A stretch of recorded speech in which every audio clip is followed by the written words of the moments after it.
A Gilded Age heiress died suddenly on a routine horseback ride. Mary Harriman Rumsey possessed one of America's greatest fortunes and a profound dedication to social reform, yet her life ended in a tragic and mysterious accident. By the end of this story, you will understand how a single moment shattered a world of unimaginable privilege and purpose.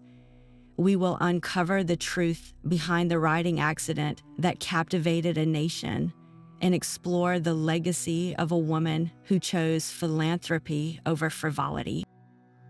What does it truly mean to be remembered for the life you lived and not the fortune you held? That vast fortune, which would define Mary's life and work, was forged in steel and ambition. It began with her father, Edward Henry Harriman, a man of slight stature and titanic will. He did not inherit wealth. He built an empire from the ground up, starting as an office boy on Wall Street. His genius lay in seeing potential where others saw only risk, and his greatest conquest was the nearly bankrupt Union Pacific Railroad. With a relentless drive that bordered on obsession, Harriman took control and transformed the dilapidated line. He poured millions into new, heavier steel rails, straightened treacherous curves, and blasted shorter paths through mountains. He was not merely a financier, he was an engineer and a visionary, demanding efficiency and power. His trains became the fastest and most reliable in the nation, a vital artery for a growing country. The profits that poured in were staggering, creating a fortune so immense it was almost beyond comprehension.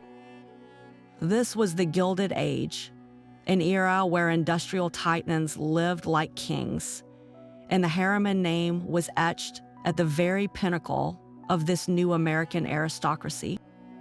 Their wealth bought immense power and influence, placing the family in a rarefied world of New York mansions and Adirondack great camps.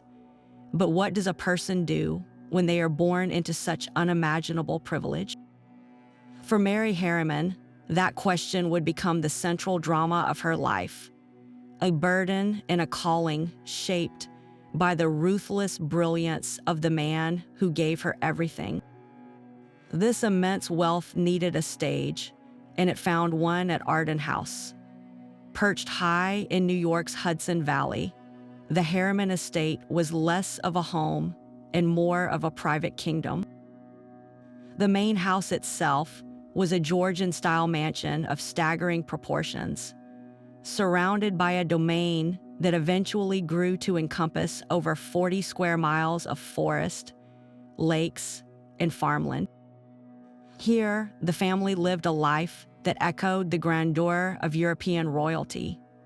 Lavish parties unfolded under glittering chandeliers, with guest lists filled with the most powerful industrialists and financiers of the age. The estate was a self-contained world with its own dairy, its own power plant, and a small army of staff ensuring every comfort was met. This was the insulated, rarefied atmosphere in which Mary Harriman and her siblings, including her younger brother, the future statesman W. Averell Harriman, came of age. They learned to ride on pristine trails, were educated by private tutors in grand libraries, and were surrounded by constant reminders of their family's power. Yet, for a thoughtful young woman like Mary, this bubble of privilege was not entirely comfortable. How could one remain oblivious to the struggles of the outside world when living in such a palace? The very scale of Arden House seemed to demand a purpose equal to its grandeur, planting a seed of social responsibility that would come to define her entire life. Mary Harriman was determined to be more than just a name on a society page. While many young women of her station were preoccupied with debutante balls and the latest fashions, she was cultivating a formidable intellect and a restless social conscience. Her education was not a mere finishing school affair. It was a rigorous intellectual journey. She attended the prestigious Brearley School in New York City, an institution known for its demanding academic curriculum, and later studied at Barnard College, immersing herself in economics and sociology. This was highly unusual for a Gilded Age heiress, whose path was typically expected to lead directly from the schoolroom to the ballroom and then into a suitable marriage. Mary, however, was absorbing the pressing social theories of the day, learning about the stark inequalities that defined industrial America. She saw the immense suffering in crowded tenements and dangerous factories, a world away from the manicured lawns of Arden House, and she felt a profound responsibility to act. This was not a passing charitable whim. It was a deep-seated conviction that her immense privilege came with an equally immense duty. How could she enjoy her fortune, she reasoned, while so many struggled for mere survival? This burning question would soon transform her life from one of passive luxury to one of active, groundbreaking philanthropy, setting a new standard for what an American heiress could become. At just 19 years old, Mary Harriman turned the tradition of a society debut on its head. The year was 1901, and while most of her peers were focused on the whirl of their first social season, Mary was orchestrating a different kind of introduction to the world.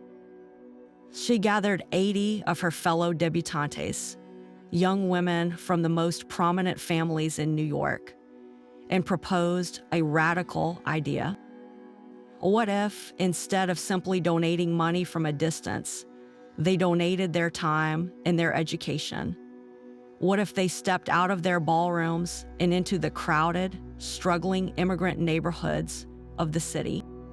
This was the birth of the Junior League for the Promotion of Settlement Movements, an organization that would redefine the role of wealthy women in American society. Mary's vision was practical and hands-on. These young volunteers did not just host charity galas. They worked directly in settlement houses, institutions that served as community centers for the urban poor. They taught English classes to newly arrived immigrants, provided lessons in sewing and nursing, and organized safe recreational activities for children. This was not about fleeting charity. It was about sustained, intelligent engagement. Mary leveraged her own social standing to convince other young women that their privilege came with a responsibility to serve, arguing that their elite educations should be applied to solving real-world problems. The League quickly grew, proving there was a powerful, untapped desire among wealthy women to lead meaningful lives of purpose. In creating the Junior League, Mary Harriman did not just found an organization. She ignited a national movement, channeling the immense social power of the Gilded Age into a force for tangible good. This work was gritty, personal, and far removed from the charity balls of Fifth Avenue. Inside the bustling settlement houses, Mary Harriman and her League of Debutantes rolled up their sleeves. They confronted the harsh realities of immigrant life head-on, transforming their theoretical compassion into tangible action. They organized and taught English language classes, understanding that language was the first key to opportunity in a new land. They set up nurseries and kindergartens, providing not just child care, but a safe haven for the children of working mothers, many of whom labored in factories for 12 hours a day.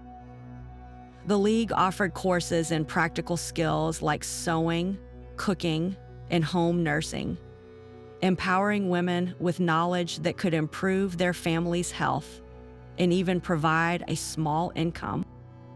This was not about handing out alms. It was about building capability. Mary herself was often in the thick of it, not as a distant patron, but as a hands-on organizer.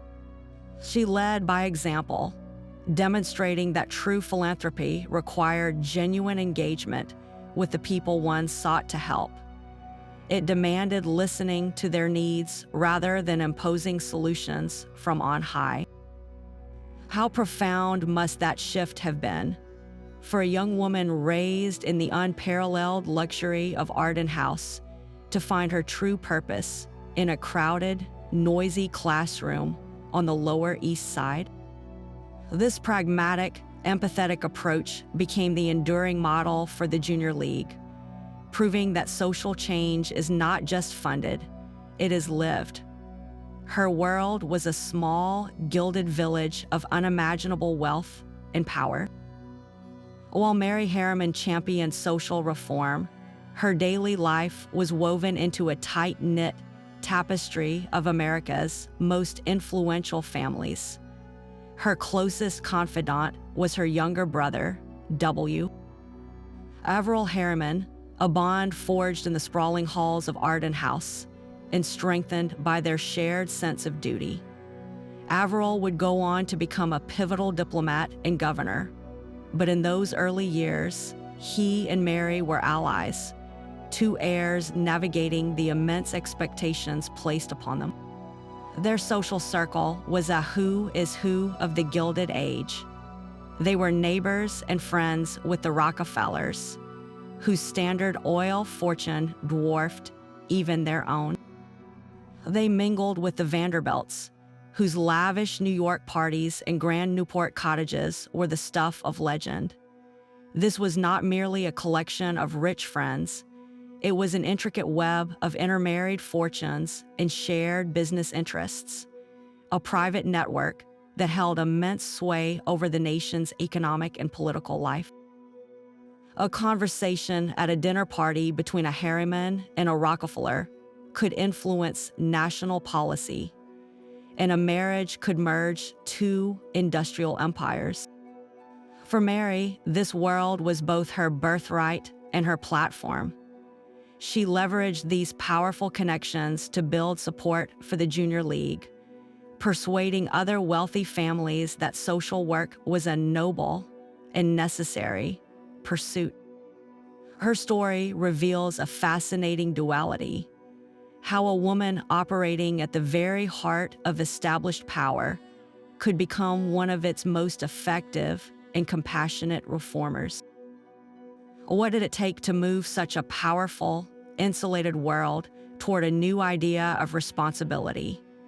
Yet within this gilded world of business and philanthropy, Mary's own heart found its match. Charles Carey Rumsey was not a typical industrial scion, but a man of both artistic passion and athletic prowess. A celebrated polo player known for his daring on the field, he was also a gifted sculptor, his hands as skilled with reins as they were with clay. Hailing from a prominent Buffalo family with its own substantial fortune and deep roots in American industry, Charles represented a different kind of elite pedigree.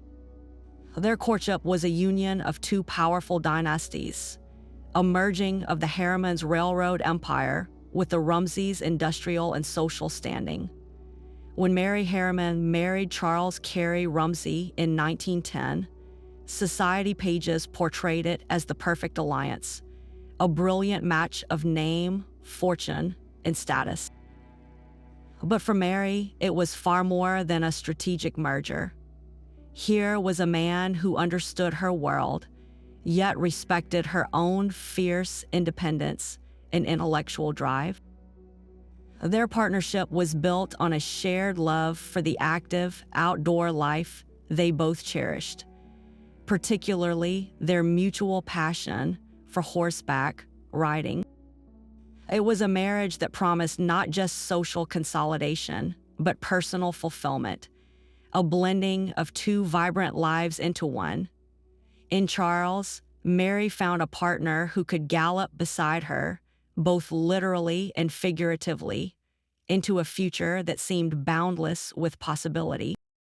How quickly can a promise of a shared life, so full of vitality and purpose, be irrevocably broken?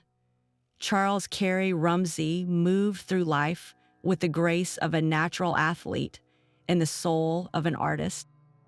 His hands, which could expertly guide a powerful polo pony at a full gallop, were also skilled enough to shape bronze and stone into dynamic, expressive forms. He was not a dabbler. He was a dedicated sculptor who studied under renowned artists like Paul Manship and Gutzon Borglum, the man who would later carve Mount Rushmore. Rumsey's own work was celebrated for its vitality, often depicting the very animals he loved so dearly.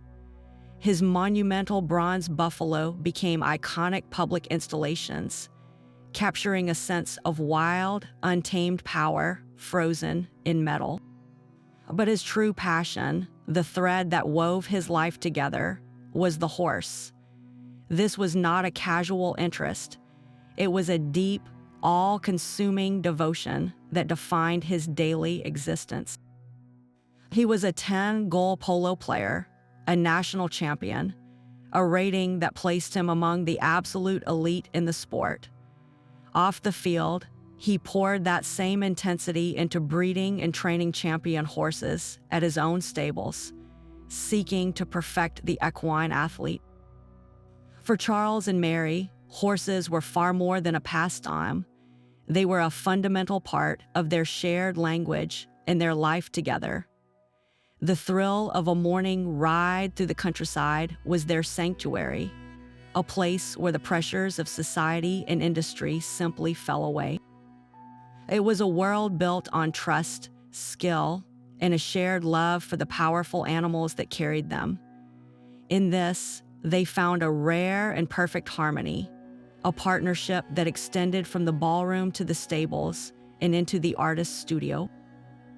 How fragile that harmony truly was, however, would soon be revealed in the most devastating way imaginable. Their marriage became a remarkable fusion of two distinct worlds. While Mary dedicated her formidable energy to expanding the junior league and championing labor reforms, Charles pursued his artistic career with a champion's focus. His studio filled with the clay and bronze of his latest sculptures. This was not a partnership of separate spheres, but of intertwined support.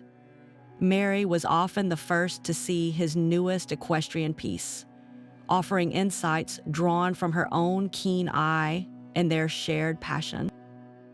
Charles, in turn, did not merely tolerate his wife's work. He actively championed it, using his own social connections to open doors for her philanthropic endeavors. Together, they navigated the endless rounds of gilded soirees and Newport summers, fulfilling the social duties their names demanded.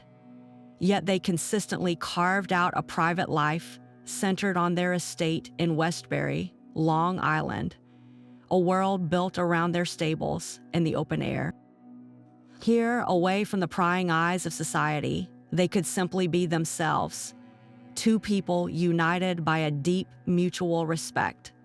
Their partnership demonstrated that even within the rigid structures of Gilded Age aristocracy, a modern marriage could flourish, one where both individuals were empowered to pursue their own callings. How many other couples in their glittering orbit could claim such a balance, where art and philanthropy were not just hobbies, but the very core of a shared life? This harmonious existence seemed to be their greatest accomplishment, a sanctuary they had built together. But sanctuaries, no matter how strong, are not immune to the sudden, brutal intrusions of fate. A crisp autumn morning on October 1st, 1934, began, like so many others, for Mary Harriman Rumsey. She was 52 years old, a mother of 3, and still the vibrant, active woman who had always found solace in the saddle. An accomplished horsewoman, she possessed the skill and confidence built over a lifetime of riding. The trails near their Westbury estate were familiar territory, a peaceful landscape where she and her beloved horses knew every turn. This was not a reckless gallop or a dangerous jump, but a routine morning ride, the kind of simple, joyful exercise that had long been a cornerstone of her life. She set out that day with no premonition, no sense of foreboding, just the simple anticipation of fresh air and the rhythmic comfort of a horse beneath her. Then, in a single, unforeseeable instant, everything changed. The exact cause remains a mystery, a sudden noise, an unexpected movement, a hidden obstacle in the path. Her horse, normally so dependable, was startled. It shied violently, and Mary, caught completely off guard, was thrown from the saddle. The impact on the hard ground was catastrophic. In that one brutal moment, a life defined by purpose, privilege, and profound energy was shattered. How could a ritual so familiar, so deeply woven into the fabric of her identity, become the instrument of such finality? The vibrant world she had built, a tapestry of philanthropy and family, now hung in the balance. A frantic call for help shattered the morning's peace. Riders who had been with her rushed to her side, finding a scene of terrifying stillness. The woman known for her boundless energy now lay motionless on the familiar ground. There was no visible blood, no obvious wound to signal the catastrophe unfolding within. The initial confusion gave way to a surge of desperate action. Someone raced to the nearest telephone, their voice urgent as they summoned an ambulance. Every second felt like an eternity as they waited, hoping for a sign of consciousness, for a flicker of life. When medical help finally arrived, the examination was swift and grim. The internal injuries from the impact were simply too severe. Mary Harriman Rumsey, the heiress, philanthropist, and mother, was pronounced dead at the scene. The news traveled like a lightning strike through the insulated circles of her world. A disbelieving servant had to deliver the impossible words to her husband, Charles. How does one process the fact that a routine morning ride has ended a life? The shock that gripped the Rumsey and Harriman families was absolute. This was not an illness born with warning, nor an accident in some far-flung, dangerous locale. It was a tragedy in their own backyard, on a path trodden 1,000 times, and that made the loss all the more bewildering and profound. The very foundations of their gilded existence seemed to tremble, proving that fortune was no shield against the random cruelty of fate. The news of Mary's death spread across the nation with a jarring finality. The front page of the New York Times delivered the stark headline, "Mary Harriman Rumsey, killed in a fall from horse."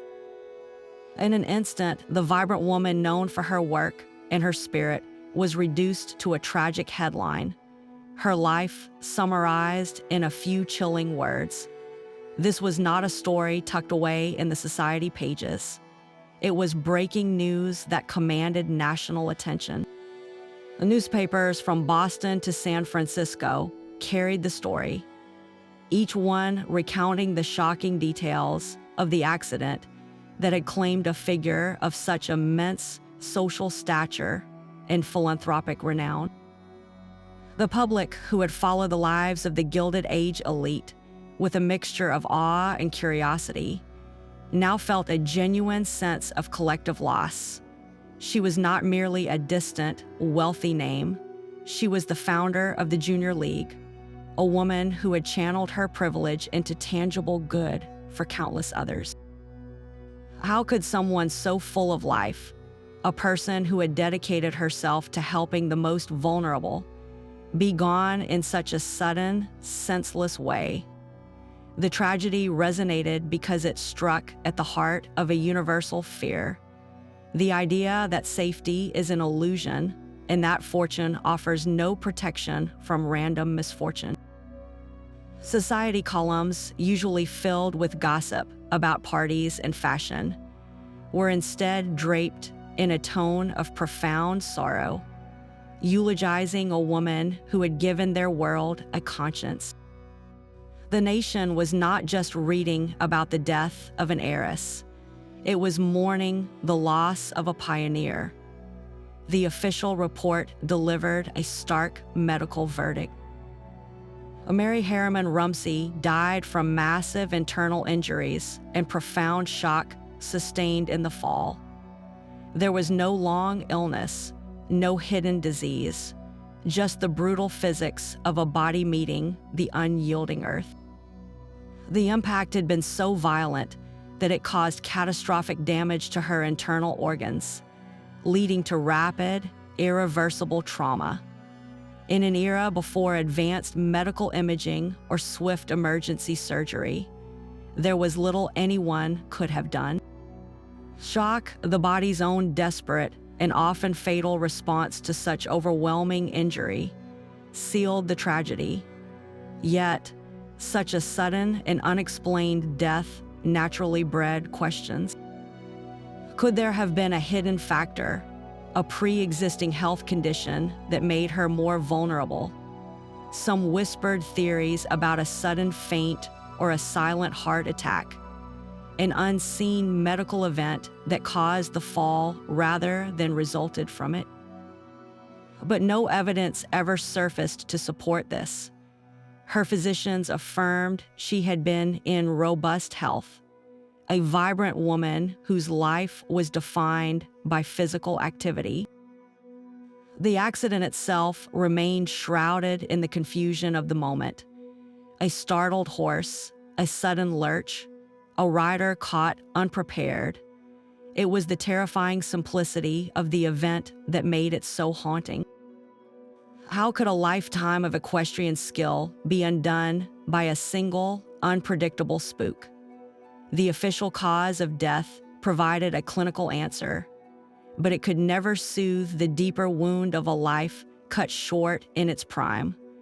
A reminder that skill and experience are sometimes no match for a moment of pure chance. The shock of that morning reverberated through the lives of everyone who loved her. For Charles Carey Rumsey, the loss was shattering. The man known for his strength and artistry was utterly broken. His partner in life, his companion on countless rides, was gone, taken by the very passion they had shared. The stables that had been a source of joy now stood as a cruel reminder. How could he ever pick up a sculptor's tool again when his hands had held her? How could he ever mount a horse without being thrown back into that moment of terror? His grief was a private, profound agony, the vibrant future they had built together collapsing into silent, empty rooms. Across the city, her brother, Averell Harriman, received the news as a personal and political blow. Mary was not just his sister. She was his moral compass, the one who had first shown him that their fortune demanded a higher purpose. Her social conscience had shaped his own ambitions, guiding him toward a life of public service. Now that guiding light was extinguished. Their sister, Carol, who had married into the prominent Jerry family, felt the same seismic loss. The Harriman siblings, bound by the unique pressures of their name and wealth, had formed a tight inner circle, and Mary had been its heart. Her death left a void that business success or social standing could never fill. And then there were her 3 young children, who had to face a world without their mother's formidable presence. They would grow up with the legacy of her name and her work, but without the warmth of her guidance, a loss that would echo through their entire lives. In one terrible moment, a family that represented the pinnacle of American power and influence was brought to its knees, united not by wealth, but by a grief that no fortune could ever soothe. Her work, however, did not end with that sudden fall. At the time of her death, Mary Harriman Rumsey was deeply immersed in a new, ambitious chapter of her philanthropic mission. She had moved beyond the foundational work of the Junior League, applying her formidable energy to the pressing labor issues of the Great Depression. She was a leading voice on the National Recovery Administration's Labor Advisory Board, a role where she fought to establish fair wages and safe working conditions for American women. This was not ceremonial. It was a hard-fought battle in the trenches of industrial policy, and her unique position as a respected heiress gave her access and influence that few other reformers possessed. She was translating the hands-on empathy she learned in the settlement houses into national policy, arguing that economic recovery had to be built on a foundation of human dignity. Her sudden absence left a deafening silence in those critical meetings, who would now champion the cause of the working woman with the same blend of social authority and genuine conviction. The momentum she had built on vital initiatives, from child welfare to consumer protection, stalled without her driving force. The potential for what she could have accomplished in the turbulent years ahead was immense, and its loss was a quiet, national tragedy. The Junior League, the organization she founded as a young debutante, felt her loss most acutely. It had grown into a powerful national force, but it had lost its visionary founder, its moral North Star. While the organization would continue its vital work, the guiding hand that had first defined its purpose of intelligent volunteerism was gone. Her death was more than a personal tragedy. It was an abrupt halt to a lifetime of building. She left behind not just a family in mourning, but a world of unfinished business, a blueprint for a more compassionate society that lost its most determined architect. What greater reforms might have been born from her unique blend of privilege and purpose? We can only look at the empty space she left and wonder. The Junior League refused to let her vision die with her. In the wake of Mary's shocking death, the organization she founded as a young woman did not falter. It redoubled its commitment. Her philosophy of trained, intelligent volunteerism became its sacred text, a guiding principle that ensured her spirit animated its work for generations. The League's evolution from a New York debutante society into an international network of women's organizations was a direct fulfillment of her original, radical idea. Local chapters sprouted across the United States and beyond, each one adopting her hands-on approach. They established well baby clinics to combat infant mortality, created traveling libraries to serve rural communities, and developed nutritional programs for families struggling during the Great Depression. This was not charity as a social obligation. It was social work as a professional discipline. The League invested in training its members, teaching them the skills needed to run these programs effectively and to advocate for systemic change. They were not just volunteers. They were community architects, building the infrastructure of a more compassionate society block by block? How many thousands of lives were quietly improved because a young heiress once asked her friends to do more than just attend a ball?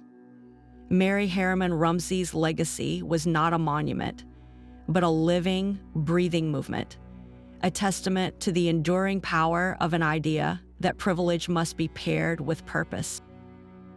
Mary's spirit of civic duty did not vanish from the world that October day. It simply found a new vessel. Her younger brother, W. Averell Harriman, carried the torch of her ideals directly into the halls of American power. The bond between them had always been profound, more than just a familial connection. Mary, with her fierce intellect and social conscience, had been his earliest and most influential tutor in the concept of noblesse oblige. She was the one who showed him that the Harriman fortune was not an end in itself, but a tool for national betterment. While she built the junior league from the ground up, he watched and learned, absorbing the principle that true leadership meant direct, intelligent engagement with society's problems. Her death left a void in his life, but it also steeled his resolve to honor her memory through action. He would not be just a financier and railroad heir. He would become a statesman, channeling the same sense of responsibility that had defined his sister's life into the arena of global politics. How does a man transform unimaginable wealth into tangible public service? Averell Harriman's long and storied career would become the ultimate answer to that question, a living monument to the values his sister had championed. His ascent was as methodical as it was meteoric. Averell did not simply buy his way into politics. He built a career of substance, step by deliberate step. His first major national role came as the United States Secretary of Commerce under President Harry Truman, a position where he could apply his business acumen to the monumental task of post-war economic reconversion. But his true calling lay in international diplomacy, the delicate art of navigating the perilous currents of the early Cold War. He served as the American ambassador to both the Soviet Union and Great Britain, roles that demanded not just political savvy, but an almost preternatural patience and strategic depth. In these positions, he was dealing with titans like Stalin and Churchill, negotiating the very shape of the post-war world. The skills he employed were those honed in the boardrooms and on the railroad lines, but the moral compass guiding him had been calibrated years earlier by his sister's example. He understood that power, whether economic or political, was meaningless without a foundational purpose. This sense of mission propelled him further into the governor's mansion in New York, where he championed education and infrastructure, and later as an elder statesman and advisor to presidents. His entire public life was a testament to a simple, powerful idea that the privileged have a profound duty to govern, and to govern wisely. The philosophical thread connecting Mary's work to Averell's career is impossible to ignore. She had pioneered the concept of the hands-on philanthropist, moving from the ballroom to the settlement house to personally understand and address social ills. Averell adopted this same ethos on a global scale. He was not a remote policymaker issuing decrees from Washington. He was a diplomat who believed in face-to-face negotiation, in immersing himself in the cultures and perspectives of both allies and adversaries. Just as Mary had learned the real needs of immigrant families by working alongside them, Averell sought to understand the Soviet mindset by engaging directly with its leaders, however frustrating that engagement might be. This was applied empathy as a tool of statecraft. His work on the Marshall Plan, the historic American initiative to rebuild war-torn Europe, was the ultimate expression of this principle. It was a massive strategic investment in stability and human dignity, designed to prevent the very despair that breeds conflict. In this, one can see the clear echo of Mary's belief that helping people to help themselves was the only path to lasting progress. The Junior League built community centers, the Marshall Plan rebuilt nations, but the underlying philosophy was the same: that intelligent, compassionate engagement is the most powerful force for good. The Harriman legacy, therefore, was not merely one of wealth or power, but of a specific, impactful style of leadership, first modeled by a visionary heiress and then executed on the world stage by her brother. The three children left behind were now inheritors of a fractured world. Mary, Charles, and Bronson Rumsey were all under the age of 10 when their mother was killed. Their young lives cleaved into a before and after they could scarcely comprehend. Their father, Charles, was consumed by a grief from which he never fully recovered, leaving a profound emotional void at the center of their home. How do you raise a family when half of your heart is gone? The immense Harriman and Rumsey families closed ranks around the children, ensuring they were surrounded by nannies, tutors, and the familiar opulence of their Westbury estate in the Adirondack wilderness. They wanted for nothing material, yet the one thing they truly needed, their mother's guiding presence, was irreplaceable. They grew up in the long shadow of her legend, constantly reminded of the extraordinary woman she had been, a standard of intellect and compassion that must have felt both inspiring and impossibly heavy. Each child would navigate this legacy in their own way, carrying the dual burdens of profound loss and towering expectation into their adult lives. The eldest, Mary, known as Mary Jr., perhaps felt the weight of her name most acutely. She was her mother's namesake, a constant living reminder of the woman the family mourned. While she enjoyed the privileges of her station, attending the finest schools and being presented to society, she did not seek to replicate her mother's very public, reformist path. Instead, she channeled the family's sense of civic duty into quieter, more private channels, focusing on supporting the arts and cultural institutions that reflected her own passions. Her life was one of dignified stewardship, honoring the family name through patronage and philanthropy, a role that was expected yet deeply personal. She married and had a family of her own, building a life that, while touched by the early tragedy, demonstrated a quiet resilience.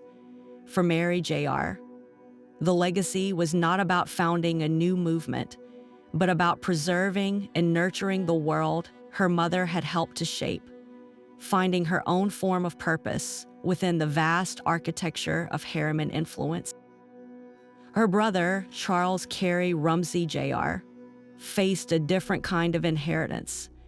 He bore not only his father's name, but also his profound artistic and athletic passions.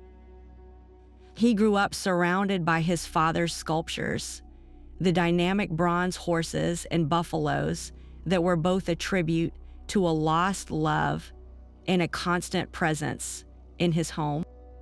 Did he feel a pressure to pick up the sculptor's tools, to continue the line in both blood and bronze? While he shared his father's love for the outdoors and for horses, his own path diverged.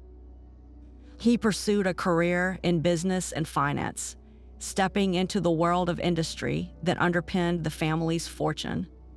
This was a pragmatic choice, one that acknowledged the necessity of managing the vast wealth that enabled the family's philanthropy. In doing so, Charles Jr. became a different kind of guardian, ensuring the financial stability that allowed the Harriman Rumsey legacy of giving to continue. His life represented a balance between the artistic soul of his father and the industrial bedrock of his Harriman grandfather, a fusion of the two powerful dynasties that had defined his parents' storied marriage. The youngest, Bronson Rumsey, had the faintest memories of his mother, her face a blurred image from early childhood. His upbringing was the most directly shaped by the powerful Harriman clan, particularly by his formidable uncle, Averil. It was under this influential wing that Bronson's own sense of duty was forged. He followed a path of public service, serving with distinction in the Second World War and later embarking on a career in politics and government, much like his uncle. He served as a New York State senator and in various diplomatic roles, applying the family's resources and ethos to the challenges of his generation. In Bronson, one can see the clearest direct line from Mary's social conscience to tangible political action. He was not just living off the family's wealth, he was actively deploying its influence for public good, answering the very question his mother had posed decades earlier about the purpose of privilege. His career was a testament to the idea that the lessons of that tragic loss were not lost, but had been absorbed and transformed into a sustained commitment to lead. Together, the three Rumsey children formed a living bridge between a gilded past and a modern future. They did not simply rest on the laurels of their name. They each found a way to bear its weight, transforming a story of sudden tragedy into one of enduring continuity.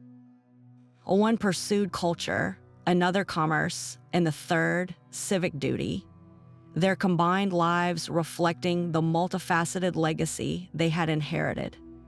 They proved that a legacy is not a single path to be walked, but a set of values to be interpreted anew by each generation.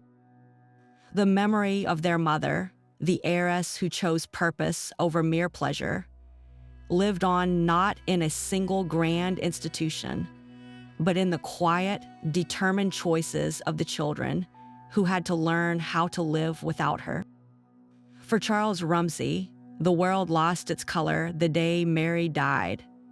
His hands, once so sure with a sculptor's tool or a polo mallet, now felt clumsy and uncertain.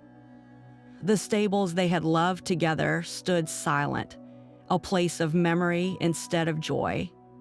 He tried to find solace in his work, throwing himself back into his sculpture with a desperate intensity. His art had always been an expression of life and motion, but now a new, somber quality crept into his pieces. He continued to produce powerful equestrian works, but each one was a silent tribute, a bronze echo of the shared passion that had defined their marriage. Public commissions still came his way, and he fulfilled them, but the private man was hollowed out, moving through a life that had become a mere semblance of the one he had known. The grief was a constant companion, a weight he carried for 3 long years. How does an artist who celebrated vitality in bronze navigate a world that feels so utterly still? He was a man adrift, his anchor gone, trying to rebuild a life from the fragments of a shattered partnership.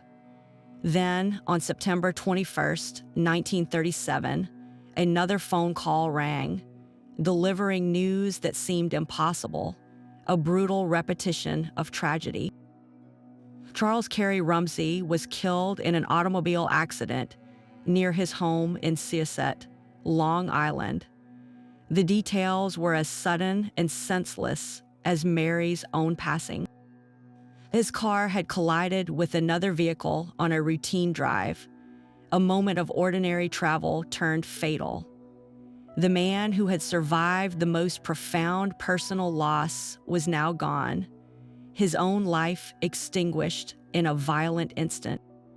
The family that had already been fractured by one sudden death was now utterly broken, left to grapple with a second catastrophic blow. Charles was only 57 years old.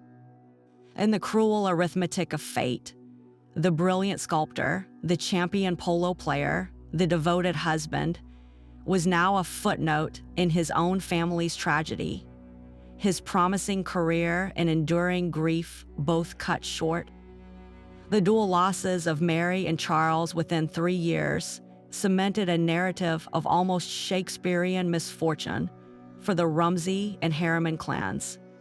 It was a staggering 1-2 punch of fate, leaving their 3 children as orphans, their vast inheritance now a poor substitute for the parents they had lost. The world that had once watched Mary's philanthropy and Charles's artistry with fascination now looked on in stunned pity. How much sorrow can one family bear? The juxtaposition of their deaths was hauntingly symmetrical, both taken in accidents involving the very things that symbolized their vibrant, active lives, one on a horse, the other in a car. It was a stark and terrible lesson that privilege is no insulator from pain, and that a gilded life can be just as fragile as any other. Charles Rumsey was laid to rest, his story forever intertwined with Mary's, not just in life, but in the tragic, untimely nature of their deaths. The legacy they left behind was not one they could have ever imagined, a story of immense promise cut doubly short, leaving only their work and their children to speak for the full, vibrant lives they should have had. Arden House stood as a silent witness to the family's profound grief. With Mary gone and her brother Averil increasingly immersed in global affairs, the great Georgian mansion and its 40-square-mile domain could no longer function as a private kingdom in the old Gilded Age style. The world had changed, and the colossal fortune that built the estate now demanded a different kind of stewardship. The question was not just what to do with a vacant palace, but how to honor a legacy that was always meant to serve a purpose larger than the family itself. The answer arrived not with a sale, but with a transformation. In the years following the Second World War, Averil Harriman, then governor of New York, envisioned a new role for the sprawling property. He converted Arden House into a conference center, a secluded think tank where leaders from government, industry, and academia could gather to tackle the nation's most pressing problems. The grand rooms that once echoed with the laughter of debutante balls now hummed with intense debate on foreign policy, economic theory, and social reform.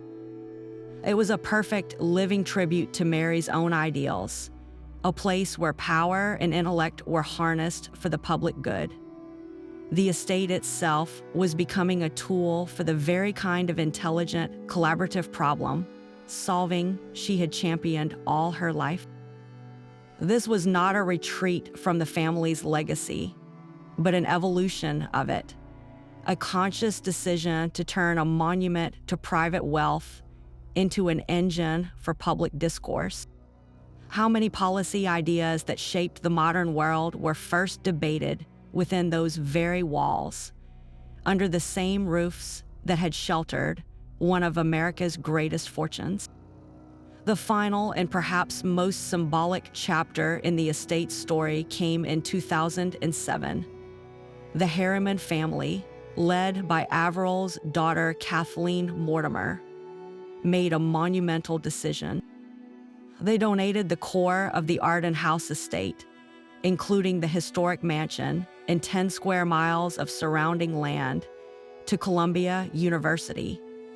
This was not a simple real estate transaction. It was the culmination of a century-long journey. The fortune that Edward Harriman wrested from the railroads, that Mary Harriman channeled into social reform, and that Averell Harriman deployed in global statecraft was now being permanently entrusted to the cause of education. The gilded walls of a private home were formally becoming a place of public learning, a resource for future generations. In that single, generous act, one could see the entire arc of a Gilded Age dynasty, a family that had gradually and deliberately turned its private fortune into a public trust. The story of Arden House is the story of American plutocracy maturing, moving from isolated grandeur to engaged citizenship, a journey that began with a young heiress who believed her privilege was not a prize, but a responsibility. Tragedy on such a grand scale inevitably spawns its own mythology. Over the decades, the stark facts of Mary Harriman Rumsey's death have been softened and reshaped by romantic speculation, creating a folklore that often obscures the real woman. One persistent tale suggests she fell during a fox hunt, a dramatic scenario of a frantic, dangerous gallop across the countryside. The historical record, however, paints a far more ordinary and in some ways more chilling picture. She was not on a hunt, but on a quiet, routine morning ride on a familiar trail near her home. The accident was not a result of a high-speed jump or a perilous chase, but of a simple, unpredictable spook from her horse. This distinction matters because it strips away any veneer of reckless adventure and reveals the true, random nature of the calamity.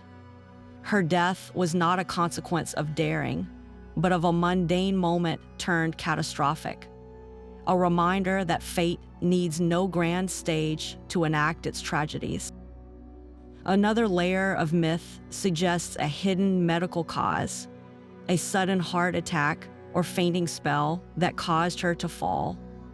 This theory offers a kind of comfort, a reason for the inexplicable. Yet no evidence from her personal physicians or the official reports supports this.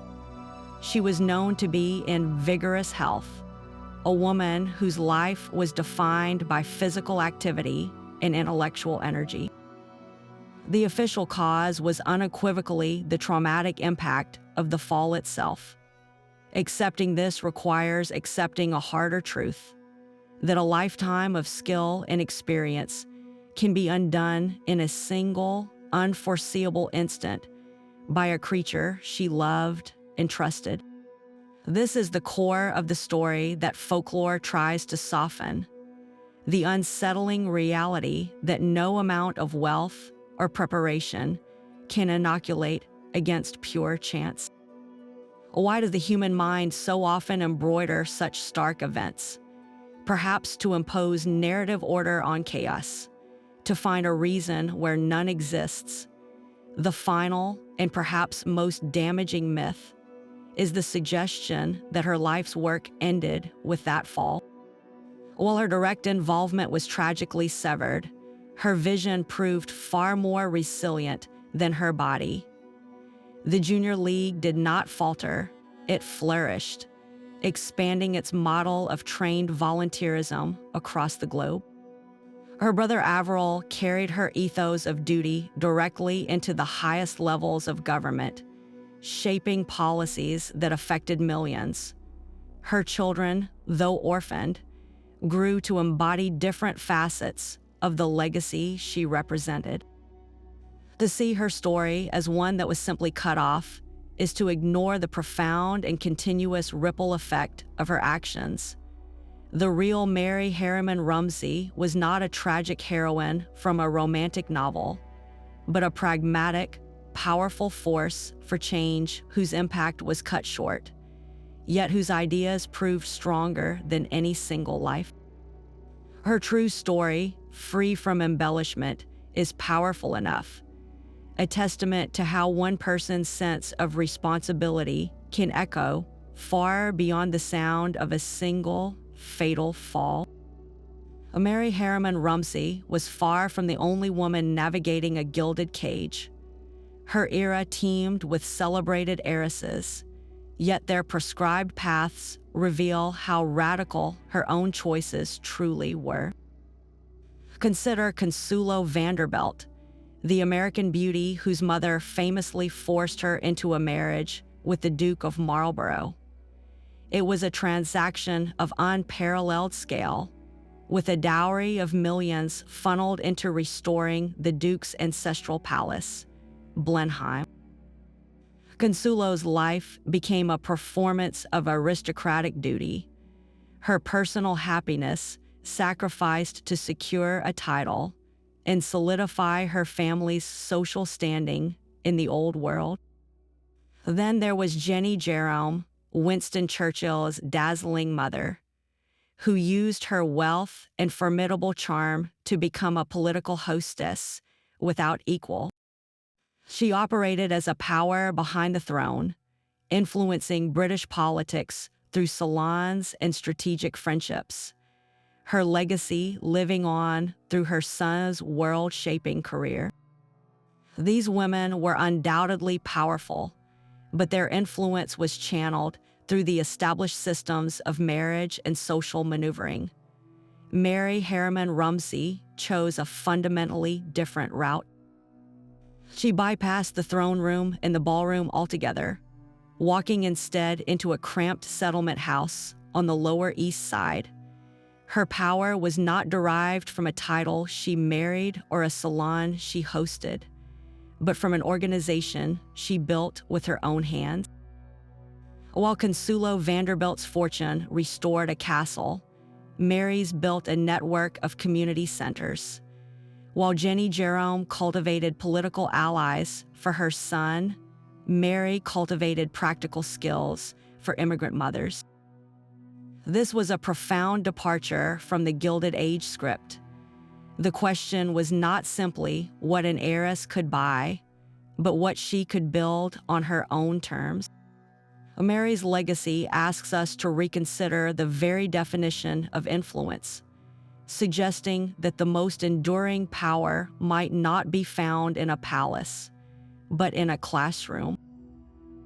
Her true legacy was not a fortune, but a formula. Mary Harriman Rumsey redefined the very meaning of philanthropy for the modern age, moving it from a distant act of charity to a hands-on, intelligent engagement with the world's problems. Her most enduring monument is not made of stone, but of action, embodied in the global network of the Junior League.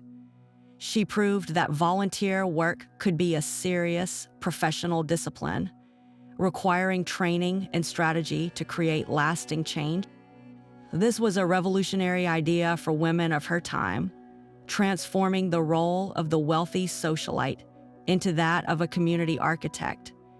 She demonstrated that privilege was not an excuse for idleness, but a platform for purpose, a tool to be wielded with empathy and intellect. How many other lives have been quietly transformed because a young woman dared to ask her friends to do more than just write a check?